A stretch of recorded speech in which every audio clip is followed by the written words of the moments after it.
So hello and welcome to all. अभी तक हम लोगों ने पार्टनरशिप में रिटायरमेंट तक तो कंप्लीट कर लिया। अब आज का हमारा टॉपिक है डेथ ऑफ अ पार्टनर। ठीक है, चलिए तो इसको कंप्लीट करें विदाउट वेस्टिंग द टाइम। चलो यहाँ देखो, डेथ और रिटायरमेंट ऑलमोस्ट एक जैसा ही होता है, दोनों में कोई डिफरेंस नहीं है। बस एक ही डिफरेंस है कि इन केस ऑफ रिटायरमेंट पार्टनर जो है वो खुद अपना अमाउंट फॉर्म से रिसीव करता है, but in case of death despite of partner की जगह पे उसका जो लीगल रिप्रेजेंटेटिव है वो पैसा रिसीव करेगा। तो कैलकुलेशन यहाँ भी वैसे ही होगा जैसे हम लोगों ने पढ़ा था रिटायरमेंट केस में, सेम वैसे ही यहाँ पे भी हम लोग को जो अमाउंट निकालना है पार्टनर का वो सेम उसी प्रोसेस से निकालेंगे, बट एक अमाउंट यहाँ पे एक्स्ट्रा निकलेगा। ठीक है, वो भी यहाँ पे हम बात करेंगे, क्योंकि देखो रिटायरमेंट आप प्लान कर सकते हो, क्योंकि बुक्स ऑफ अकाउंट क्लोज होता है साल के एंड में। तो आप प्लान कर सकते हो कि साल के एंड में हम रिटायर करेंगे ताकि प्रॉफिट एंड लॉस अकाउंट बन जाए, सही प्रॉफिट मालूम चल जाए और अपना शेयर हम रिसीव कर लें। बट डेथ आप प्लान नहीं कर सकते, वो अनसर्टेन है, कभी भी किसी का डेथ हो सकता है। तो अगर साल के बीच में डेथ होता है तो उस पीरियड का जो प्रॉफिट है उस प्रॉफिट पे राइट उस पार्टनर का भी है जिसका डेथ हुआ। वो कैलकुलेट कैसे होगा वो यहाँ पे सीखना है आपको, मेन टॉपिक वही है आपको यहाँ पे सीखने वाला। जिसको सिखाने के लिए दो मेथड है, जिसको कैलकुलेट करने का आपको दो मेथड दिया गया आपके सिलेबस में, एक तो टाइम बेसिस, दूसरा टर्नओवर बेसिस। तो बेसिकली डेथ में जो क्वेश्चन है वो इन्हीं सबसे रिलेटेड आता है। तो चलिए वन बाय वन इसको कवर करते हैं। मैंने आपको ओवरव्यू दे दिया। देखो डेथ में क्या करना है, एज यूजुअल जो हम लोग नोट्स के थ्रू करते थे यहाँ भी नोट्स के थ्रू ही करेंगे ताकि आपका जल्दी कवर हो जाए। देखिए, accounting treatment at the time of death of a partner is much similar to accounting in case of retirement of partner. ये हम लोगों ने पहले ही बात कर लिया। द लीगल हेयर और representative of the deceased partner are entitled to all the rights which a retiring partner has at the time of retirement of a partner. क्योंकि वहां पे जो पार्टनर उसका डेथ हो चुका वो तो रहेगा नहीं, तो उसके जगह पे जो उसका लीगल रिप्रेजेंटेटिव है वो सारा राइट क्लेम करेगा जो एक रिटायरिंग पार्टनर क्लेम करता है अपने रिटायरमेंट के टाइम में। तो सबसे पहले आपको कंप्यूट करना है अमाउंट जो डिजीज पार्टनर का बनता है वो निकालना है। ठीक है, तो देखो यहाँ पे मैंने नोट कर दिया, on the date of death calculation of new ratio, treatment of goodwill, revaluation of assets and liabilities done in the same way as discussed under retirement. मैंने पहले ही कहा था जो भी रिटायरमेंट हम लोग डिस्कस किया वैसे यहाँ भी करना है। And the amount due to legal representative of the deceased partner is determined in the following manner। अब वो अमाउंट कैसे निकालते हैं, तो यहाँ भी मैंने उसी टेबल को डाल दिया है थोड़ा मॉडिफिकेशन के साथ। देखिए, सबसे पहले तो कैपिटल अकाउंट में जो अमाउंट पड़ा है उस पार्टनर का जिसका डेथ हुआ वो अमाउंट यहाँ पे ले लेना, ओपनिंग बिफोर एडजस्टमेंट। फिर as usual revaluation profit add करोगे, रिजर्व्स ऐड करोगे, प्रॉफिट, फिर एक्यूमुलेटेड प्रॉफिट ऐड करोगे, उसके शेयर का गुडविल ऐड करोगे। ठीक है, फिर उसके शेयर का profit till the date of his death. अब ये जो पॉइंट है आपका, ये ये हम लोग वर्किंग में अभी सीखेंगे। ठीक है, ये कैसे निकालते हैं, यही मेन पॉइंट है आपका। चलिए, ये ऐड करोगे, कैपिटल के ऊपर इंटरेस्ट है वो ऐड करोगे, सैलरी वगैरह है, इंटरेस्ट वगैरह है, वो सब जैसे पिछले में किया था वैसे यहाँ भी ऐड होगा। लेस क्या होगा, तो ड्राइंग लेस होगा, उसके ऊपर इंटरेस्ट है तो वो लेस होगा, लॉस अगर कुछ है वो लेस होगा, कोई एडवांस या लोन ले रखा है वो लेस होगा, कोई एक्यूमुलेटेड लॉस का शेयर है या रिवैल्यूएशन में कोई लॉस हुआ है वो लेस होगा, और यहाँ पे फाइनल अमाउंट आपका निकल जाएगा। ठीक है, चलिए again, after making the given adjustment in capital account of deceased partner, the balance capital account is transferred to new account open in the name of his executor। देखो मैं लाइन बाय लाइन इसलिए पढ़ रहा हूं ताकि आपको सारा point गलती से कोई छूट ना जाए। ठीक है, वरना मैं ऊपर ऊपर बता के भी आगे निकल सकता हूं, तो आप ध्यान से मेरे साथ बने रहना। इसके लिए एंट्री क्या होगा वो भी मैंने आपको यहाँ दे दिया है। तो देखिए आप हमेशा याद रखिए कैपिटल अकाउंट को कैंसिल करना पड़ता है, तो disease partner capital account debit करके कैंसिल कर दो। और अमाउंट ट्रांसफर कहाँ करना, एग्जीक्यूटर अकाउंट में, ये हमेशा करना होगा आपको, क्योंकि इसका अकाउंट अब कैंसिल हो गया और एग्जीक्यूटर का अकाउंट क्रेडिट हो जाएगा। अब पेमेंट कैसे करेंगे, तो देखिए जो भी टर्म्स है पार्टनरशिप डीड का जो भी एग्रीड हुआ है, ठीक है, उसके अकॉर्डिंग हम लोग पे करेंगे, ये आपको क्वेश्चन में बता देगा। अभी देखो पहला केस, या तो मान लो फुल्ली पेड करेगा कैश में एक ही बार में, तो कैसे करेंगे, जैसा रिटायरमेंट में किया था कुछ उसी के जैसा यहाँ भी होता है। तो सीधा deceased partner executor account debit to cash bank, क्योंकि कैपिटल खत्म हो चुका है, सारे पैसे कहाँ ट्रांसफर हो गए, डिजीज पार्टनर के एग्जीक्यूटर के अकाउंट में, इसलिए उसको डेबिट किया। यहाँ पे एक इंपॉर्टेंट नोट मैंने आपके लिखा है, इसको जरूर पढ़िएगा। देखो क्या लिखा है, it must always remember that any payment, part payment या full, made to the executor always made through deceased partner's executor's account and not from deceased partner's capital account। मतलब आपको कोई भी पेमेंट करने से पहले पहला स्टेप हमेशा याद रखना, सबसे पहले पूरा अमाउंट कैपिटल अकाउंट से ट्रांसफर कहाँ करोगे, एग्जीक्यूटर के अकाउंट में, तभी पेमेंट करना, वरना गलत हो जाएगा आपका। So total amount due to the deceased partner is first transferred to executor account, then the payment is made from this account। Partly करो या फुल्ली करो वो अलग बात है, तो पहले ट्रांसफर करोगे फिर पे करोगे। अब अगर दूसरा केस मान लो एक इंस्टॉलमेंट से ज्यादा में पे होता है विथ इंटरेस्ट, तो उस केस में क्या करेंगे, तो यहां भी वही है, they are entitled to interest of 6% per annum, अगर कोई एग्रीमेंट नहीं है तो, अनलेस एग्रीड अदरवाइज, ज्यादा भी हो सकता है अगर एग्रीमेंट है तो। Instead of interest the executor can also opt to take share of profit, जैसा हम पिछले पढ़े थे कि प्रॉफिट भी यहाँ पे ले सकता है, वो भी क्लेम कर सकता है। Share of profit is determined by dividing profit in the ratio of deceased partner's capital of to the total capital employed, capital के बेसिस पे उसका प्रॉफिट कैलकुलेट किया जाएगा। तो इसके इंफॉर्मेशन हमें क्वेश्चन में दिए रहेंगे, अगर ऐसा करना हुआ तो। एंट्री क्या बनेगा, तो इंटरेस्ट पे करने से पहले हमेशा ड्यू करते हैं, तो बिजनेस के लिए इंटरेस्ट एक्सपेंस है इसलिए डेबिट किया, कैप एग्जीक्यूटर अकाउंट में क्रेडिट करेंगे, उसमें प्लस हो जाएगा इसलिए क्रेडिट होता है वो। जब पेमेंट होगा तो executor account debit to cash bank, ये सेम उसी के जैसा जैसा हम लोगों ने लेजर में देखा। तो यहाँ पे मैंने आपको इंटरेस्ट कैलकुलेशन नहीं सिखाया, क्योंकि हम लोग रिटायरमेंट में सीख चुके हैं इंस्टॉलमेंट वाला, वही चीज यहाँ भी एप्लीकेबल है, कुछ डिफरेंस नहीं है, ठीक है। तो यहाँ पे सीधा आते हम लोग शेयर ऑफ प्रॉफिट, याद है जो वो पॉइंट मैंने आपको मार्क किया था, ये सीखेंगे, यही यहाँ पे जानना है आपको, ठीक है। अब इसी को निकालने के लिए जो दो मेथड है वही हम लोग यहाँ पे पढ़ने वाले हैं। So calculation of deceased partner share of profit कैसे निकालते हैं, तो इसको निकालने का दो तरीका है आपके पास, दो अप्रोच है, एक टाइम बेसिस पे, दूसरा टर्नओवर बेसिस पे, ठीक है। चलो सबसे पहले टाइम बेसिस की बात करें, तो on if time basis use then it is assumed that profit have arisen uniformly over the year. अब टाइम बेसिस अप्लाई करने के टाइम एक बात हमेशा याद रखना कि जो प्रॉफिट है वो इवनली अप्लाई हो रहा है। इवनली अप्लाई होने का मतलब कि किसी महीना में ज्यादा या किसी महीना में कम नहीं, यूनिफॉर्मली हर महीना में प्रॉफिट आ रहा है। तो प्रैक्टिकली ये पॉसिबल तो नहीं है, बट थियोरेटिकली हम लोग अज्यूम कर लेते हैं, क्योंकि हम लोग को कैलकुलेट करने में आसानी, ठीक है। In this method we consider two thing, दो चीज आपको यहाँ पे ध्यान रखना है। पहला, profit earn during the last year and time up to the death of the partner in the current year. Basically ये यूनिटरी मेथड है, ठीक है। जो लोग यूनिटरी मेथड समझते हैं वो ये समझ जाएंगे, प्रोपोर्शनेटली हम लोग कैलकुलेट करते हैं यहाँ पे।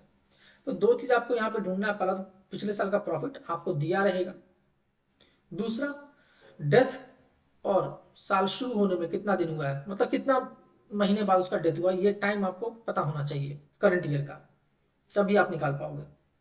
On the basis of last year profit the proportionate profit up to date of death is calculated and then the disease partner share is determined। कैसे निकालेंगे इसको समझने के लिए आप क्वेश्चन देखो, अपने आप समझ जाओगे, बहुत ईजी है। मैंने दोनों केस ले लिया यहाँ पे जो आपके बुक में यूज किया गया है कि अगर यहाँ पे पीएसआर चेंज हो रहा है तो क्या इंपैक्ट पड़ता है, पीएसआर चेंज नहीं होता है तो क्या इंपैक्ट पड़ता है। कई बार बच्चे इस पे कंफ्यूज करते हैं, इसलिए मैंने ऐसा ही क्वेश्चन लिया। देखिए 3 पार्टनर है ए बी और सी। अब बुक्स क्लोज हुआ 31 मार्च एवरी ईयर, ठीक है। डाई डेथ डेथ किसका हो रहा है, ए का डेथ हो रहा है, ये याद रखना। किस दिन, 30 जून को। तो 31 मार्च को बुक्स क्लोज होता है, 30 जून, दोनों के बीच का डिफरेंस कितना है, 3 मंथ। तो 3 मंथ का प्रॉफिट हमको चाहिए, टाइम पीरियड निकल गया। According to the agreement, share of profit of deceased partner up to the date of death calculated on the basis of average profit for last 5 year, ठीक है। और last 5 year का profit आपको दिया हुआ है यहाँ पे, उसमें एक लॉस भी है। Calculate a share of the profit up to date of death and pass necessary journal entry, assuming there is no change in profit sharing ratio of remaining partner or there is change in profit sharing ratio of remaining partner। अब देखो last year profit पिछले 1 साल का भी दे सकता है, 1 से ज्यादा साल का भी दे सकता है, ये डिपेंड करता है क्वेश्चन के ऊपर। तो अगर 1 से ज्यादा साल का देगा तो आपको एवरेज प्रॉफिट निकालना पड़ेगा। तो कितना साल का था, 2 3 4 5 साल, उसमें से एक लॉस भी है, ठीक है। तो यहाँ पे जो भी प्रॉफिट लॉस है उसको अकॉर्डिंगली एडजस्ट करना। गुडविल की तरह इसमें एबनॉर्मल एबनॉर्मल का चक्कर नहीं है, आप सिंपल प्रॉफिट है तो प्लस, लॉस है तो माइनस। तो टोटल प्रॉफिट निकल के आया 5 साल का 54,000, डिवाइडेड बाई 5 कर दोगे तो निकल के आ जाएगा आपका एवरेज प्रॉफिट, ठीक है। अब इस एवरेज प्रॉफिट में 3 मंथ्स का प्रॉफिट निकाल लेना प्रोपोर्शनेटली। सो 10,800 इंटू 3/12 तो 2700 आया। ये तीनों का प्रॉफिट है, सिर्फ ए का नहीं है, तीनों का, ध्यान रखिएगा। इसमें आपको ए का शेयर निकालना जो कि 1/3 होता है। तो ए का शेयर निकला 900, तो 900 ही उसके हिस्से का प्रॉफिट है। ये आपका पहला काम कैलकुलेट हो गया, ठीक है। अब आते हैं दूसरा। इसको पेमेंट कैसे किया है नहीं बताया है, तो हम लोग इसको क्या मान के चलेंगे, उसे कैपिटल अकाउंट में ट्रांसफर कर देंगे। अब यहाँ पे देखिए पहला केस हमारा था कि पीएसआर चेंज नहीं हुआ है। तो जब पीएसआर चेंज नहीं होता है तो आपको ये सिंपल, नॉर्मली क्वेश्चन ऐसा ही रहता है, जब पीएसआर चेंज नहीं होता है तो वहां पे आपको सिंपल एंट्री पास करना है, profit and loss suspense account debit to as capital account, ठीक है। क्योंकि वो डिजिट इसके बाद एक एंट्री और होगा, इसके इसके टोटल अमाउंट को एग्जीक्यूटिव अकाउंट में ट्रांसफर करेंगे, वो अलग एंट्री है। हम सिर्फ प्रॉफिट का एंट्री आपको शो कर रहे हैं। अब पीएल सस्पेंस क्यों लिखा गया, इसके पीछे लॉजिक क्या है, क्योंकि साल के बीच में ये हो रहा है, अभी तक प्रॉफिट एंड लॉस अकाउंट बना नहीं है, इसलिए सस्पेंस अकाउंट यूज किया गया है।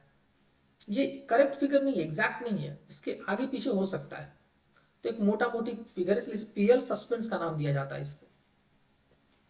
और ए के कैपिटल को क्रेडिट कर दिया गया, मतलब उसमें ऐड हो गया। अब देखो पहले केस में बस यही एक एंट्री होगा। केस नंबर 2, अगर प्रॉफिट शेयरिंग रेशियो में चेंज हो जाता है बी और सी के बीच में, कहने का मतलब बी और सी अपने ओल्ड रेशियो में ही कंटिन्यू नहीं करते हैं, उसमें चेंज कर लेते हैं, तब ऐसे केस में आपको गेनिंग रेशियो निकालना पड़ता है, ठीक है। और गेनिंग रेशियो निकालने के बाद आपको ये एंट्री पास करना पड़ेगा, जो गेनिंग पार्टनर है वो सैक्रिफाइसिंग पार्टनर को कंपनसेट करता है अपने गेनिंग सैक्रिफाइसिंग रेशियो में। तो देखो यहाँ पे बी और सी इस रेशियो में अपने इसको सैक्रिफाइस करेगा। अब ऐसा क्यों किया गया, इसके पीछे का लॉजिक समझ लो, बहुत आसान सा बात है।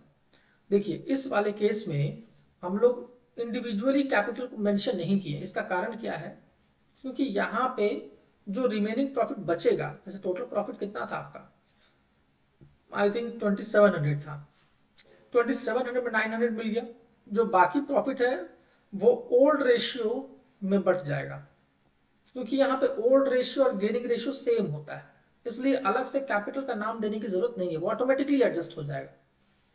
इस वाले केस में ओल्ड रेशियो और गेनिंग रेशियो अलग है, इसी वजह से यहाँ पे इंडिविजुअली पार्टनर्स के कैपिटल अकाउंट को मेंशन किया गया, क्योंकि वहां पे अमाउंट बदल जाएगा, चेंज हो जाएगा। पीछे वाले केस में ऑटोमेटिकली ये जो अमाउंट है इनके बीच में डिस्ट्रीब्यूट हो जाएगा किस रेशियो में, अपने ओल्ड रेशियो में, और वहां पे ओल्ड रेशियो ही गेनिंग रेशियो था। बट यहाँ पे ऐसा नहीं है, इसी वजह से यहाँ पे हमको रेशियो कैलकुलेट करना पड़ा और उस रेशियो में इनके कैपिटल अकाउंट को डेबिट करना पड़ा। तो ये रीजन होता है। ठीक है, आई होप आपको समझ में आ गया होगा। नेक्स्ट मेथड है टर्नओवर या सेल्स मेथड। इसमें क्या होता है देखिए, तो यहाँ पे पिछले साल का सेल्स को बेस बनाकर उसके अकॉर्डिंगली हम लोग जीपी परसेंटेज कैलकुलेट करते हैं कि पिछले साल 10 लाख का सेल हुआ तो मान लो 2 लाख का प्रॉफिट हुआ, तो कितना परसेंट हुआ, 20% हुआ। और वही परसेंटेज अप्लाई करते हैं करंट ईयर में। करंट ईयर में मान लीजिए साल खत्म नहीं हुआ, 3 महीने के बाद ही उसका डेथ हो गया, तो 3 महीने में कुछ तो सेल हुआ होगा, तो उस 3 महीने के सेल पे वो परसेंटेज अप्लाई करके प्रॉफिट निकाल लेते हैं और उसके अकॉर्डिंग उसका शेयर निकाल लिया जाता है। तो यही उसका मोटा मोटी रफ कॉन्सेप्ट है। देखो क्या है इसमें है, तो टर्न ओवर या सेल्स बेसिस में if profit till the date of death are to be determined on the basis of turnover और sales, then we need to have, सबसे पहले क्या चाहिए आपको, प्रीवियस ईयर का सेल चाहिए, पिछले साल का। दूसरा, प्रॉफिट चाहिए पिछले साल का ताकि परसेंटेज निकाल पाए, जीपी परसेंटेज। और करंट ईयर का सेल चाहिए up to the date of death. ये 3 चीज आपको चाहिए, तो आपका ये मेथड हो जाएगा। आपके एग्जाम में भी आया क्वेश्चन ऐसा, 3 मार्क्स में आ जाता है, बहुत इजी क्वेश्चन है। देखो एक्स वाई जेड 3 पार्टनर है, रेशियो इनका दिया हुआ है आपके पास 2:1। फॉर्म बुक्स क्लोज करता है हर साल 31 मार्च, वही फाइनेंशियल ईयर है। डेथ हो गया यहाँ पे वाई का, वाई डाइड 24 जून को। अब यहाँ पे आप चाहो तो डेज में निकाल सकते हो, चाहो तो मंथ में निकाल सकते हो। ठीक है, अगर डेज में दिक्कत हो रहा है, कैलकुलेटर होता नहीं है, तो आप मंथ वाइज राउंड फिगर में भी निकालोगे तो भी अप्रॉक्स आंसर पे भी आपको नंबर मिल जाता है। तो देखिए 24 जून को है इसका डेथ हुआ है। Y share in the profit of the firm till the date of death from the last balance sheet was to be calculated on basis of sales. Question में बोल देगा आपको sales during the year 17-18।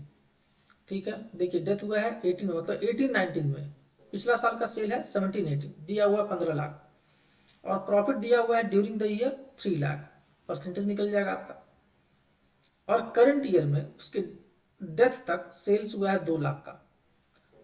Wise death goodwill of the firm was value 1 lakh, goodwill का value दिया हुआ 1,20,000।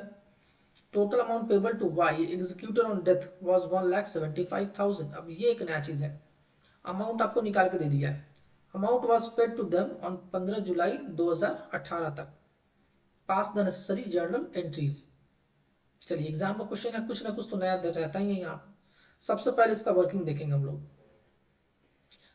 सबसे पहले Y share of profit कैसे निकालेंगे, तो पहले तो रेशियो निकालो सेल्स का, तो 20% हो गया। कैसे, तो लास्ट ईयर का प्रॉफिट 3 लाख और सेल इंटू 100, तो 20% आ गया जीपी परसेंटेज।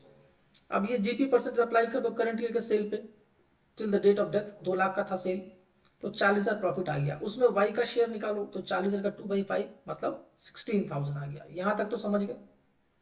अब आते हैं इसके एंट्री पे, तो अगेन पीएल सस्पेंस, वही लॉजिक है, क्योंकि प्रॉफिट एग्जैक्टली अभी आपको मालूम नहीं है, एक्यूरेटली मालूम, इसलिए सस्पेंस अकाउंट यूज किया गया। तो PL suspense to Y capital 16,000। Now अब गुडविल का एक एडजस्टमेंट था, उसको भी यहाँ पे ले लेते हैं। तो गुडविल में इसका जो शेयर है, इसका शेयर कितना था, 2/5 था। गुडविल का वैल्यू आपको दिया हुआ 1,20,000, इसका 2/5 कर दो, तो इसका हिस्सा निकल आएगा। और उसको ये दोनों जो गेन कर रहा है वो कंपनसेट करेगा वाई को अपने गेनिंग रेशियो में, 32,000 और 16,000, इसका हिस्सा है 48,000। यहां तक आपको दिक्कत नहीं होना चाहिए। अब यहां देखिए, अब ये जो अमाउंट है इसमें बच्चे कंफ्यूज करते हैं, उनको लगता है कि सर ये जो अमाउंट है इसके अलावा प्रॉफिट है। नहीं, आपको यहां पे साफ साफ बोल दिया है द टोटल अमाउंट पेबल। जब भी पेबल बोल दिया मतलब फाइनल अमाउंट है। ठीक है, अब बोलो सर जरूरत क्या है, नहीं नंबर कट जाएगा, आपको प्रॉफिट निकालने का अलग नंबर है, इस वर्किंग का अलग नंबर है। ठीक है, तो टोटल अमाउंट जब भी पेबल बोल देगा मतलब कि फाइनल डिसाइडेड अमाउंट है, इतना ही पे करना है सब कुछ जोड़ के, इसलिए यहाँ पे आप फाइनल वही अमाउंट लोगे। और यहाँ पे आपको चेक करना चाह रहा है, जो मैंने बताया था कि कैपिटल से पहले एग्जीक्यूटर में ट्रांसफर करना, डायरेक्ट ये एंट्री कर दोगे तो भी नंबर कट जाएगा, आधा एक नंबर इसका भी। तो पहले कैपिटल से एग्जीक्यूटिव अकाउंट में ट्रांसफर करोगे, फिर उसको पेमेंट करोगे। तो ये प्रोसेस आपको फॉलो करना है एग्जाम में, तो ही आपके फुल मार्क्स बनेंगे। ठीक है, तो आई होप आपको समझ में आ गया होगा। ठीक है, बस एक प्रोसेस आपको याद रखना है, इसका आपको फुकट के 3-4 नंबर मिल जाते हैं और बहुत इजीली बन जाता है एग्जाम में, ये आपको धोखा नहीं देगा। ठीक है, तो चलिए आज यहीं पे रुकते हैं, आपका डेथ का कॉन्सेप्ट यहीं पे आके खत्म हो गया। So thank you. आप प्लीज़ कमेंट करके बताइए आपको कैसे आपको समझ में आ रहा है या कोई प्रॉब्लम है, तो उसके अकॉर्डिंग मैं अपनी वीडियो को मॉडिफाई करूँगा।